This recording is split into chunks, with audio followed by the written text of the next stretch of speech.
энэ гогцооноос нөгөө гогцоонд байгаа ясыг яаж оруулах уу гэдг нь шууд ингээ орчихгүй. Тэгсэн мөртлөө боломжтой шүү дээ. 5 үйлдэлийн дараа ингээ ордог. Тэгэхээр энэ бид нар чинь аливаа зүйлийг хийж явахдаа нөгөө толгойндоо ингээд мэдээлэл ингээд кодж яадаг гэдэг нэг ярьдаг штэ.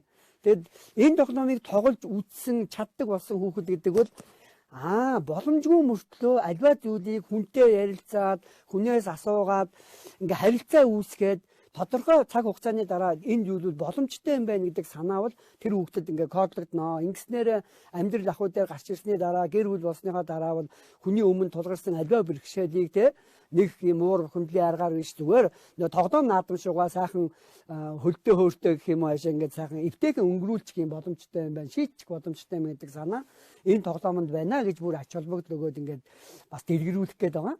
Тэгээ энэ бол Монгол айл болгон хийх бүрэн боломжтой тоглоом.